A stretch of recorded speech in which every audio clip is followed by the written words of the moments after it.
প্রতিটা ম্যাচ, প্রতিটা মুহূর্ত জয়ের উল্লাস আর হারের নীরবতা।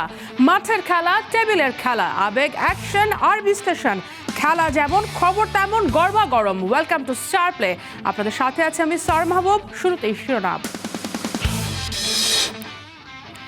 গ্রেড 2 ইনজুরিতে অস্ট্রেলিয়া সিরিজ থেকে ছিটকে গেলেন নাহিদ রানা। ডাক পাবার অপেক্ষায় রবিউল হক, মুশফিক হাসান।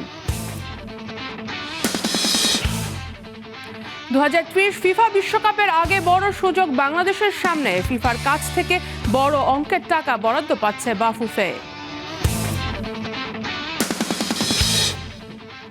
আর্জেন্টিনার খেলোয়াড়দের আচরণ অসহনীয় এবং অগ্রহণযোগ্য বললেন স্পেনের কোচ। অতীত ভুলে ভবিষ্যতে চোখ আলবিসেলিস্তাদের।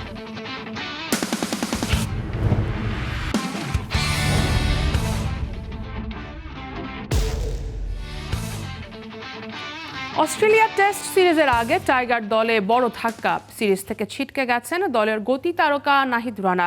প্রথমে সাইড স্ট্রেইনের চোট, এবার ধরা পড়েছে গ্রেড 2 ইনজুরি। সব মিলে সেরে উঠতে প্রয়োজন 2 মাসেরও বেশি সময়।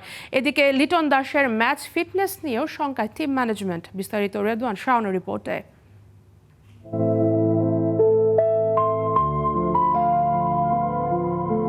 আশায় বুক বাঁধা, শেষে সবই ফাঁকা। আসন্ন অস্ট্রেলিয়া সিরিজ নিয়ে টাইগারদের অবস্থাটা এমনই, যে সিরিজ নিয়ে দীর্ঘদিনের পরিকল্পনা আর পেস ব্যাটল দেখার আপ্রাণ চেষ্টা একেবারে শেষ সময়ে ইনজুরি থাবায় পূর্ণ শক্তির দল পাওয়া নিয়েই তৈরি হয়েছে শঙ্কা।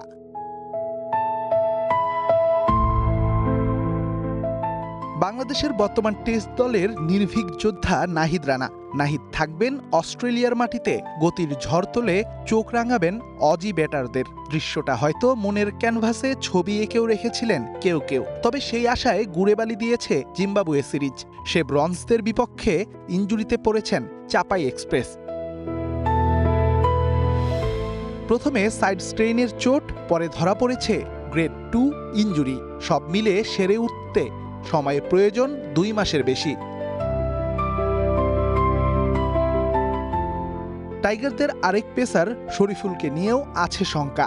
গ্রেড 1 ইনজুরিতে মাঠে ফিরতে সময় লাগবে তারও। যদিও অন্তত দ্বিতীয় টেস্টে এই বাঁহাতিকে দলে ফেরাতে চায় টিম ম্যানেজমেন্ট। এদিকে প্রথম সন্তানের বাবা হতে যাওয়া এবাদত হোসেন অস্ট্রেলিয়া সিরিজ থেকে আগেভাগেই ছুটি চেয়েছেন। তাই স্কোয়াডে 5 পেসারের কোটা পূরণে ডাক পেতে পারেন খালেদ আহমেদ, রবিউল হক কিংবা মুশফিক হাসান। মাথা ব্যথার কারণ যে শুধু পেস ইউনিট এমনটাও না। লিটনের ইনজুরি ক্যাপ্টেন শান্তর জন্য হয়তো সবচেয়ে বড় চিন্তা। অস্ট্রেলিয়ার মতো দলের বিপক্ষে মিডল অর্ডারে লিটনের না থাকা ভেঙে দিতে পারে বাংলাদেশের মনোবল। যদিও সিঙ্গাপুরে চিকিৎসারত এলকেডির ইনজুরি নিয়ে শঙ্কা আছে কম, তবে চিন্তা আছে ম্যাচ ফিটনেস নিয়ে। অস্ট্রেলিয়া সিরিজের আগে আগামী 25 জুলাই ফিটনেস টেস্ট দেবেন শান্ত তাসকিনরা। 27 তারিখ থেকে শুরু হতে পারে 1 সপ্তাহের স্কিল ক্যাম্প। এরপরই জানা যাবে 18 বছর পর অস্ট্রেলিয়ার মাটিতে বাংলাদেশের হয়ে টেস্ট খেলার গৌরব অর্জন করবে কারা। Redwan Shaon, star play, Dhaka. Tiger pace বোলিংয়ে চলছে নীরব বিপ্লব। 2028 অনূর্ধ্ব-19 বিশ্বকাপের জন্য শুরু হওয়া যুবাদের ক্যাম্পের চূড়ান্ত স্কোয়াডে জায়গা পেয়েছেন 9 সিমার, একজন ছাড়া, যাদের সবার উচ্চতায় 6 ফিটের বেশি। এখনই গতি তুলছেন 135-এর আশেপাশে, যাদের চোখে নাহিদ রানাকে ও ছাড়িয়ে যাবার স্বপ্ন। Pace bowling coach dollar Mahmud বলছেন, পরিশ্রম আর একাগ্রতা ধরে রাখলে এই যুবারা অনেকটা দিন সার্ভিস দেবে জাতীয় দলকে। বিকেএসপি থেকে ফিরে শাহিন আলমের ক্যামেরায় সেই গল্প শোনাচ্ছেন মাহবুব রিমন। আমি বর্তমানে স্বপ্ন দেখতেছি আমি নাহিদ রানাকে বিট করবো, এরকম সিমের উপর হিট করা, পেস নিয়ে কাজ হচ্ছে আর কি। সেট বলার হতে চাই।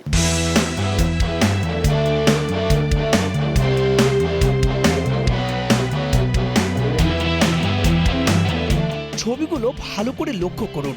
যারা প্রশ্ন তোলেন টাইগার পেসার তাসকিন, মুস্তাফিজ, এবাদত এরপর কারা, এই ছবিগুলো হতে পারে তাদের জন্য স্বস্তির।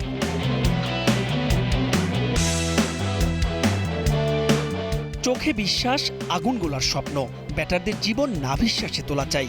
কখনো শাসন, কখনো পরম মমতায় কাঁধে হাত। সিন বুঝিয়ে দেয়া একটা সুখী পরিবার হতে চাওয়া নয়, একটা সুখী পরিবারেরই গল্প। 2028 অনূর্ধ্ব-19 বিশ্বকাপের এখনো বাকি বছর দেড়েকের বেশি। তবে বিকেএসপিতে শুরু টাইগার যুবাদের আনুষ্ঠানিক ক্যাম্প, যেখানে জায়গা পেয়েছেন 9 সিমার, যাদের গতি, লাইন, লেন্থে মুগ্ধ আপনাকে হতেই হবে।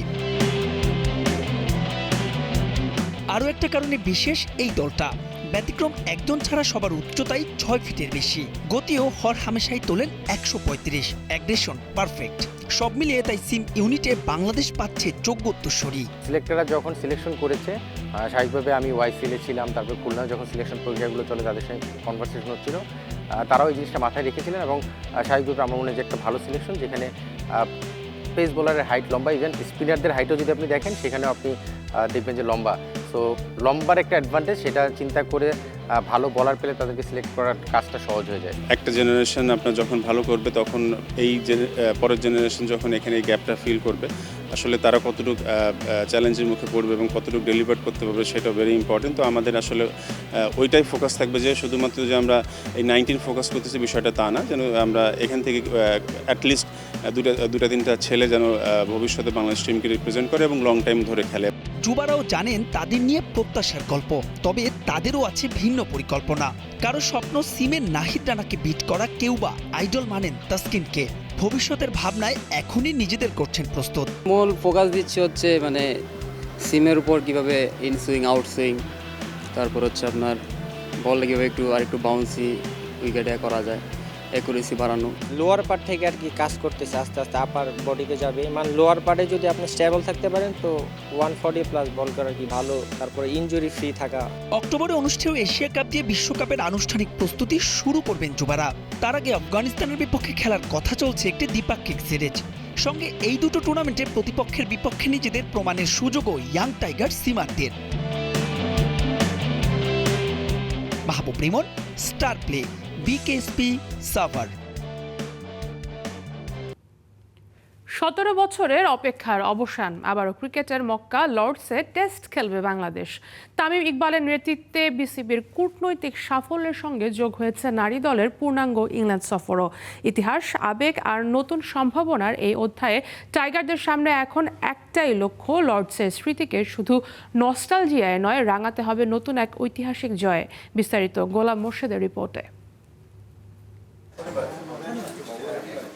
দীর্ঘ 17 বছরের অপেক্ষার সমাপ্তি হলো বিসিবি সভাপতি তামিম ইকবালের হাত ধরে। বছরের পর বছর টাইগার ক্রিকেট বোর্ডের অন্যান্য সভাপতিরা যখন বারবার ব্যর্থ হয়েছেন, তামিম তখন সফল হয়েছেন দায়িত্ব নেওয়ার মাত্র 1 মাসের মাঝে। 2010 সালের পর ঐতিহাসিক লর্ডস ক্রিকেট গ্রাউন্ডে ইংল্যান্ডের বিপক্ষে টেস্ট খেলবে বাংলাদেশ। ক্রিকেটের মক্কায় 2027 সালের 28শে মে ইংল্যান্ডের বিপক্ষে একমাত্র টেস্টে মুখোমুখি হবে টাইগাররা। 2027 সালের আন্তর্জাতিক সূচি প্রকাশ করে বিষয়টি আনুষ্ঠানিকভাবে নিশ্চিত করেছে England and Wales cricket board ECB. শুরুতে ম্যাচটি লর্ডসে হবে কি না তা নিয়ে ছিল অনিশ্চয়তা। বিশ্ব টেস্ট চ্যাম্পিয়নশিপের ফাইনালের ভেন্যু নিয়ে জটিলতার কারণে অপেক্ষা করতে হয়েছিল বাংলাদেশকে। তবে চ্যাম্পিয়নশিপের সেই ফাইনাল ওভালে সরিয়ে নেওয়ায় কপাল খুলেছে টাইগারদের। সদ্য সমাপ্ত নারী বিশ্বকাপে গিয়ে এই সিরিজ নিয়ে ইসিবির সাথে আলাদাভাবে কথা বলেন বিসিবি সভাপতি তামিম ইকবাল। একই সাথে প্রস্তাব করেন পুরুষ দলের পাশাপাশি নারী দলেরও সিরিজ আয়োজনের। বিশ্ব ক্রিকেটে তামিমের খ্যাতি শেষ পর্যন্ত কাজে লাগিয়েছে বিসিবি। শান্তদের এক টেস্টের পাশাপাশি জ্যোতিদের বিপক্ষে 3 ম্যাচ করে ওডিআই এবং টি-20 সিরিজ খেলবে ইংল্যান্ড নারী দল। 8 সেপ্টেম্বর থেকে নর্থহ্যাম্পটনে শুরু হবে টি-20 সিরিজ।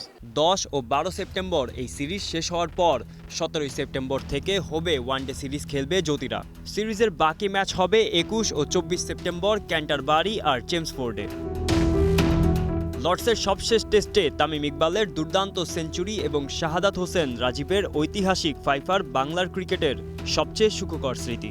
এর আগে 2005 সালে লর্ডসে টেস্ট অভিষেক করেছিলেন মুশফিকুর রহিম। এবার হয়তো জয়ের স্বাদ নিয়েই ফিরতে চাইবেন মিস্টার ডিপেন্ডেবল। গোলাম মোর্শেদ, স্টার প্লে। হামজা সুমিতরা আসছেন কিন্তু মাঠে কোনো ফল নেই। ঋতুপর্ণারা নিজেদের তাগিদে বাংলাদেশকে এশিয়ার মঞ্চ পর্যন্ত নিয়ে যান, কিন্তু ফিরেন খালি হাতে।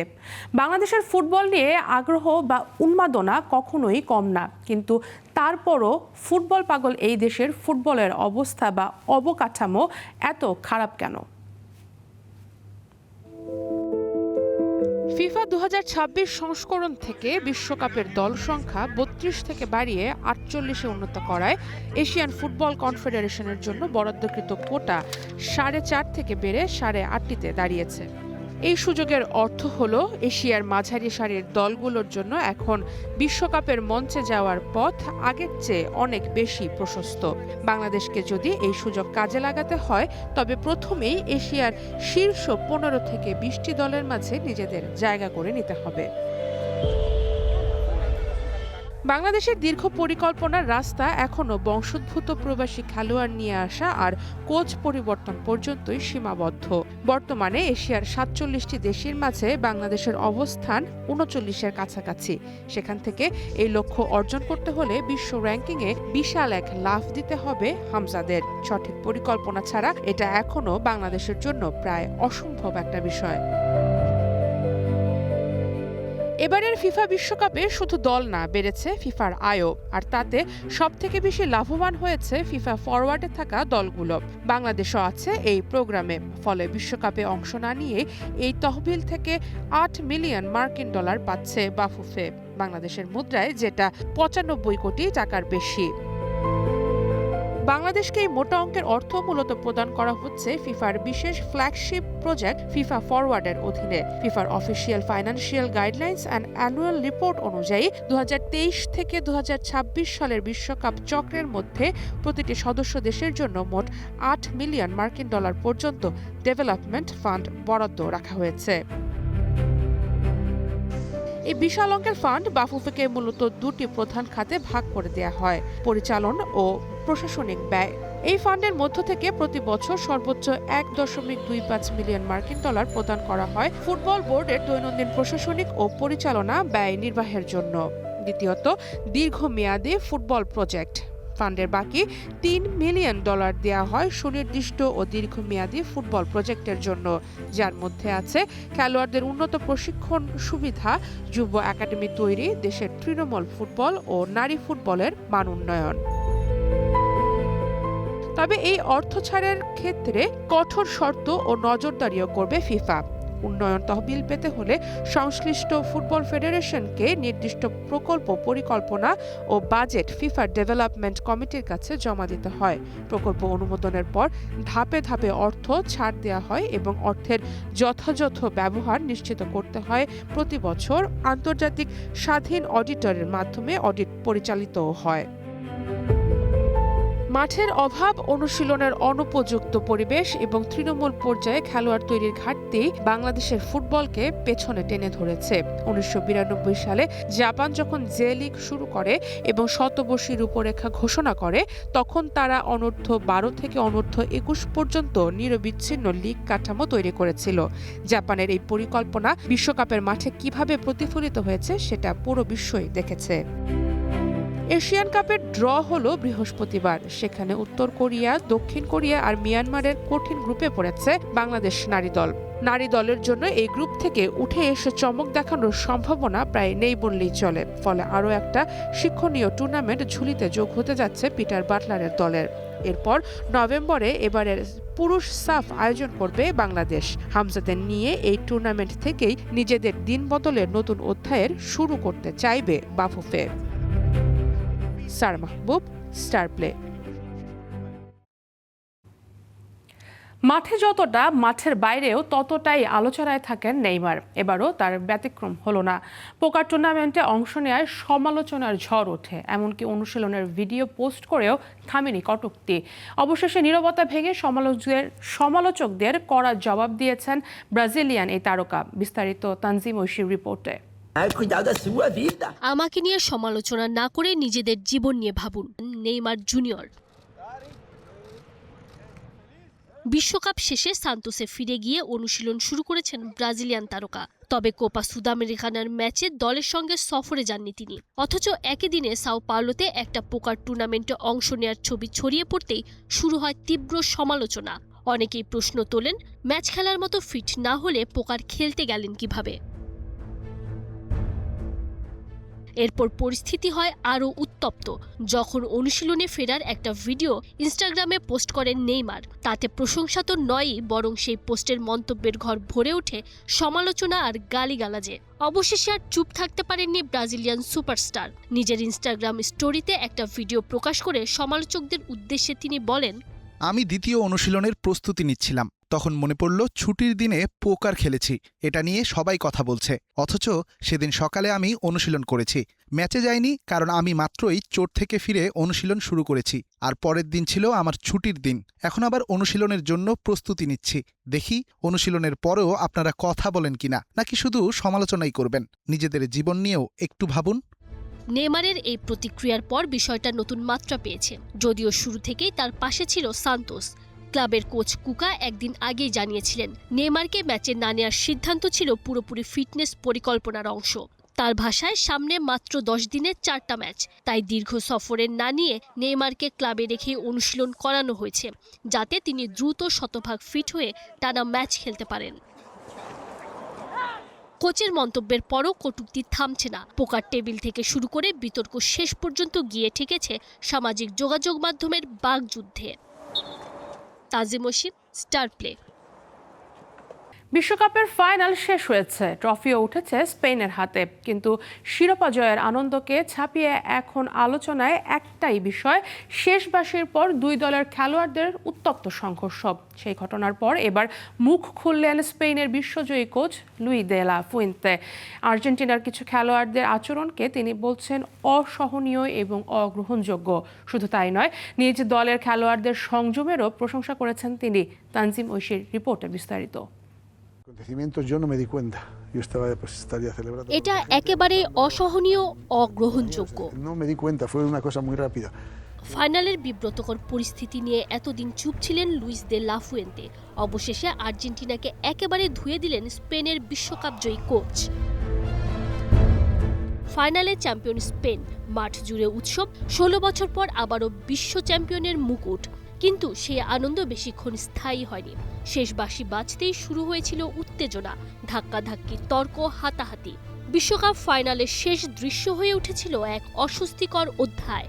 আর স্প্যানিশদের আনন্দ মাটি করতে চাওয়ার এই ঘটনাটা একেবারে অসহনীয়, অগ্রহণযোগ্য ঠেকেছে দে লা ফুয়েন্তের কাছে। স্প্যানিশ চ্যানেল টিভিইকে দেয়া সাক্ষাৎকারে এমনটাই জানিয়েছেন 65 বছর বয়সী এই কোচ।